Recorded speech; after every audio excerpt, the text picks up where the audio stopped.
Damien Mazoudou, j'ai 45 ans, je suis issu du monde de la restauration à 100%. J'ai fait un lycée hôtelier et j'ai un parcours diversifié dans la restauration, aussi bien commerciale que gastronomique. Dans le monde de la formation, j'ai commencé à la Fondation Claude Pompidou à Trégnac pour la formation, également avec d'autres établissements, le lycée René Cassin. J'ai enseigné dans le Berry. Aujourd'hui, très heureux d'être dans le Lot, au lycée hôtelier Quercy-Périgord, avec un parcours dans différents établissements gastronomiques en France.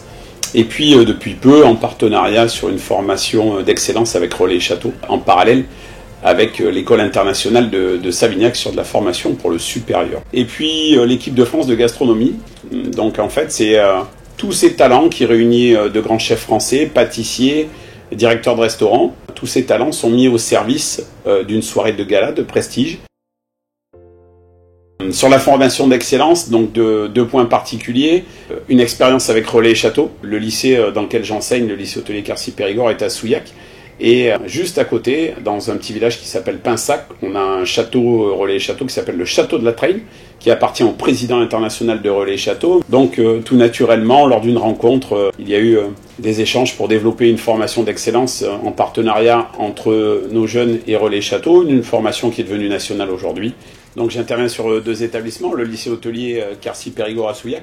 C'est un établissement qui accueille un public essentiellement de la région Occitanie, des jeunes qui viennent en formation cuisine, restaurant, mais aussi des boulangers, des pâtissiers, des jeunes qui préparent un CAP, qui préparent un bac, des formations plus spécifiques comme la formation avec Relais Château, donc également un diplôme BTS, un lycée qui travaille avec de nombreuses maisons situées sur tout le territoire français. Deuxième établissement où j'interviens, l'école internationale de Savignac, qui accueille un public uniquement étudiant, des gens qui viennent préparer un bachelor ou un MBA, essentiellement tournés vers les métiers de l'hôtellerie. C'est plus des diplômes qui sont pour le bachelor ou autour de l'hôtellerie d'affaires ou l'hôtellerie de loisirs ou l'événementiel. Une école qui a un rayonnement international avec des formations à l'étranger. Donc en fait, on accueille ceux qui sont en statut d'alternant. On va parler plus d'apprentissage, de formation par apprentissage, et ceux qui sont à l'école en formation initiale. Mais la formation initiale n'empêche pas la pratique, puisqu'on a la chance d'avoir sur le lycée hôtelier de Souillac un restaurant d'application qui permet d'accueillir tous les jours la clientèle extérieure.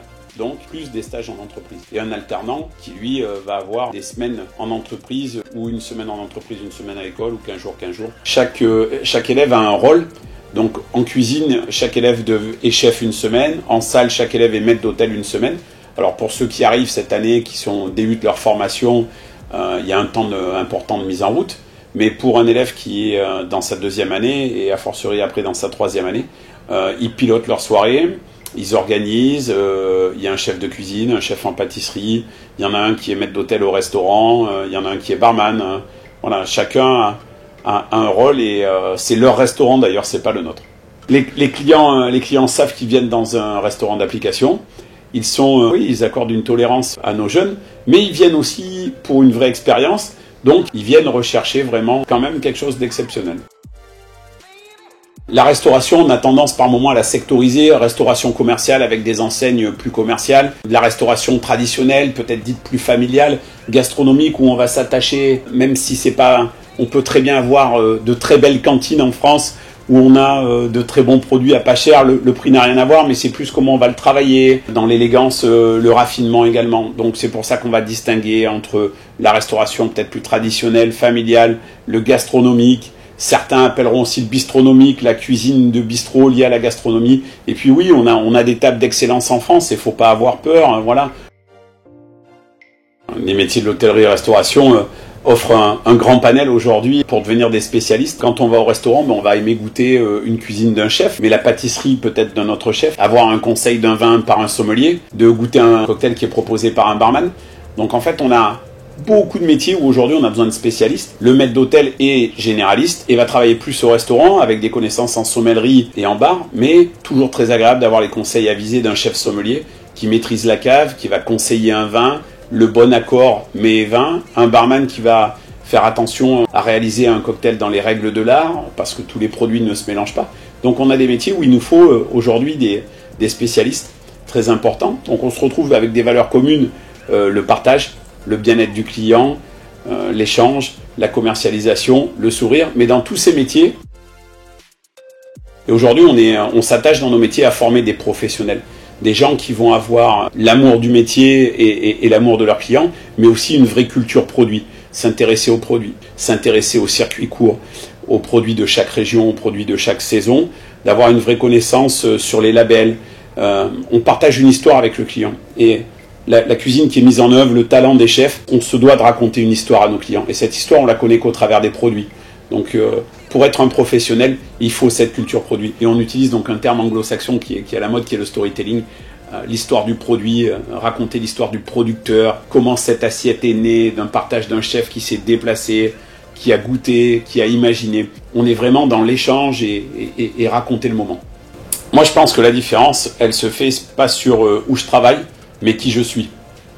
Quand je suis un professionnel, je peux être un professionnel sur la plage, que ce soit à Arcachon ou sur la Méditerranée.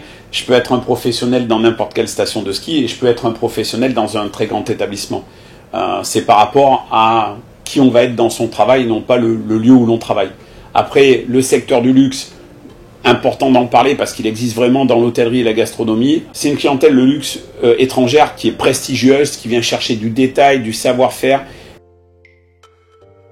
On est là pour amener du bonheur aux gens dans nos métiers, réellement. La part prépondérante, c'est les savoir-être. Les savoir-être aujourd'hui, ils s'affinent, ils se cultivent, mais dans nos métiers, on a besoin de gens qui ont déjà des savoir-être, qui sont à la base gentils, qui aiment les autres, qui sont généreux, qui vont donc avoir envie de partager, qui vont avoir des moments d'attention, de la bienveillance. C'est vraiment très très important les savoir-être dans notre métier. J'ai plaisir à dire qu'un savoir-faire, on peut aller le chercher pour tout le monde. On peut développer ses connaissances, ses compétences.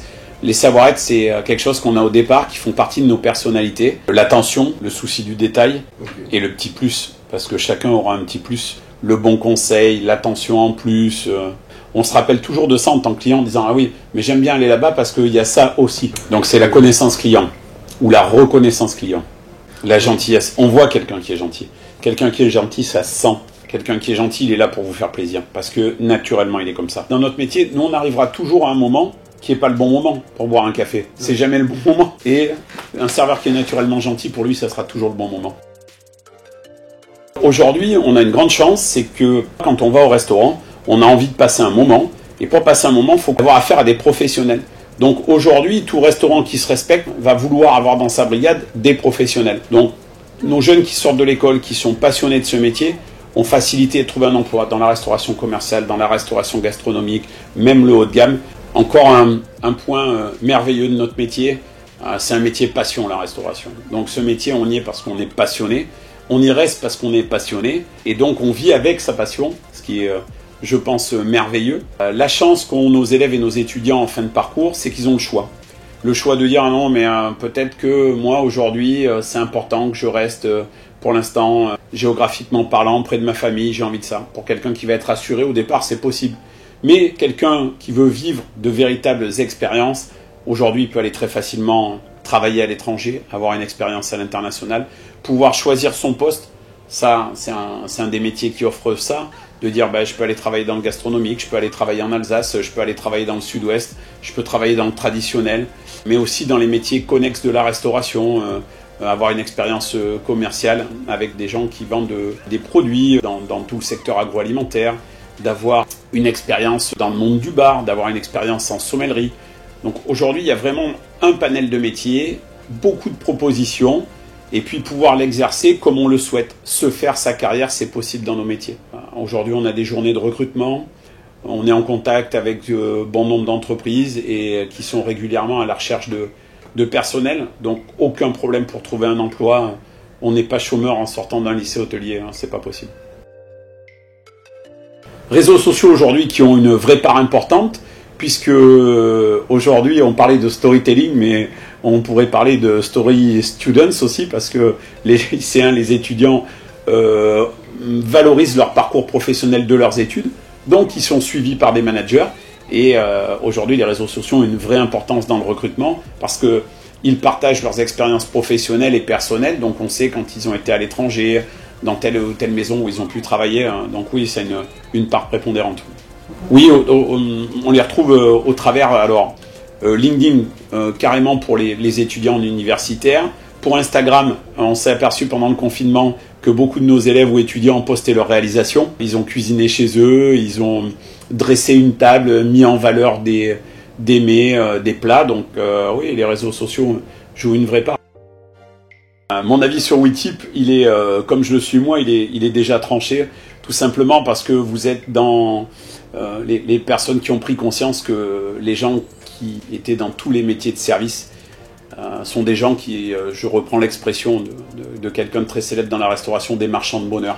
Donc vous vous êtes dit, tiens, ces gens sont là, apportent du bonheur, mais on n'a jamais mis en valeur leur savoir-être, on les a oubliés. Et au-delà de pouvoir proposer un pourboire, il y a « je veux dire merci ».